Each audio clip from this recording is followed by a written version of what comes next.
इंद्र, जिसे वेदों में सकरा के रूप में भी जाना जाता है, देवताओं के नेता और स्वर्गलोक या स्वर्ग के स्वामी है। वे बारिश और गरज के देवता है, लेकिन साथ ही अपने कुख्यात तरीकों के लिए प्रसिद्ध है।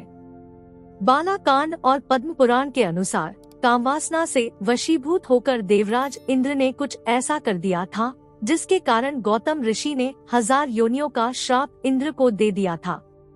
अतीत में ब्रह्मा जी ने कुछ सुंदर लड़कियों की रचना की थी, जिनमें अहिल्या सबसे अच्छी थी, जिसमें सर्वोच्च गुण थे। ब्रह्मा ने सोचा कि इस लड़की की देखभाल करने के लिए सबसे उपयुक्त व्यक्ति कौन हो सकता है, और महर्षि गौतम के बारे में सोचा, जिनके पास वेदों का सबसे अच्छा गुण, विवेक और गहन बुद्धि और ज्ञान था। अहिल्या को सौंपते समय ब्रह्मा ने ऋषि गौतम से कहा कि जब वह बड़ी हो जाए तो उसे वापस ले आए। ऋषि गौतम ने अहिल्या की देखभाल की, और जब वे एक सुंदर युवती में बदल गई तो वे उसे वापस ब्रह्मा के पास ले गए।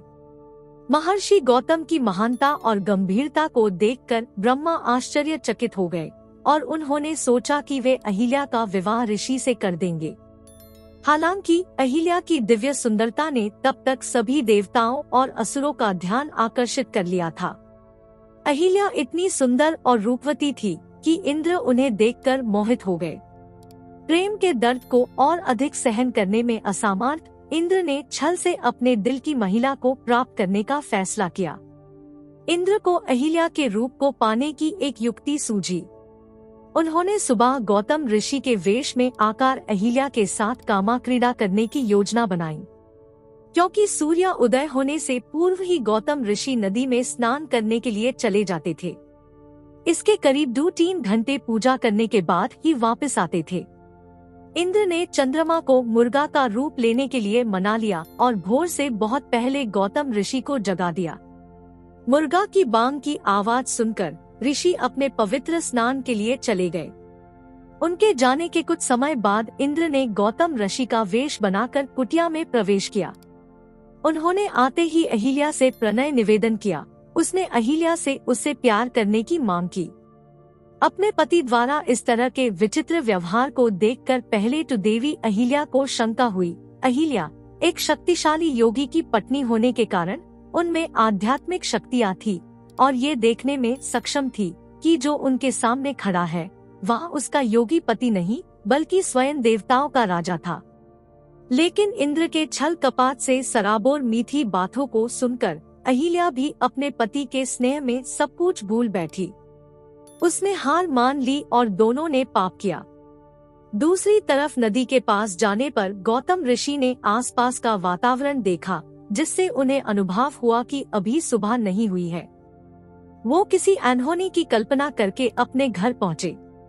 वहाँ जाकर उन्होंने देखा कि उनके वेश में कोई दूसरा पुरुष उनकी पत्नी के साथ रति क्रियाएं कर रहा है। यह देखते ही ऋषि क्रोधित हो गए। ऋषि ने अपनी पत्नी की निंदा की। आप पर धिक्कार है अहिल्या, आपके घमंड ने आपको इतनी गंभीर त्रुटि करने के लिए प्रेरित किया। आप उस रूप को खो देंगी जिस पर आपको इतना गर्व है। आप दुनिया के लिए अदृश्य हो जाएंगी, आने वाले युगों के लिए एक साधारण चट्टान बनकर रह जाएंगी, तब तक जब तक कि भगवान विष्णु स्वयं इस आश्रम में पैर रखने का फैसला ना करे। फिर वे इंद्र की ओर मुड़े, जिसने अभी भी बचने की उम्मीद नहीं छोड़ी थी, और चुपके से चल रहे थे। कहाँ जाते हो बेशर्म प्रभु, साधु ने मांग की। अपने रास्ते में रुको, मेरे लिए प्रतीक्षा करे कि मैं आपको वे सब कुछ दे दूं जो आप सबसे ऊपर चाहते हैं।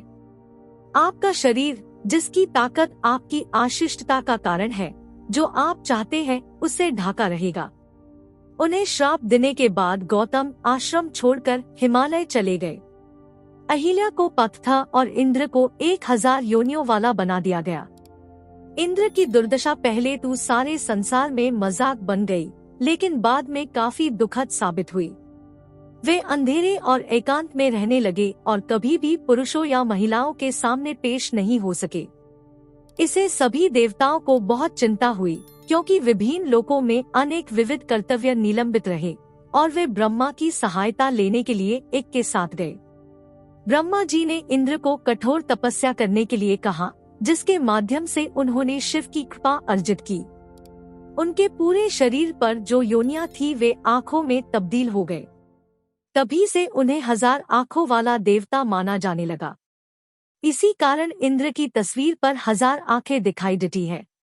अगर आपको ये वीडियो पसंद आया है तो प्लीज इस वीडियो को लाइक और शेयर करें और हमारे चैनल को सब्सक्राइब करें। नमस्ते।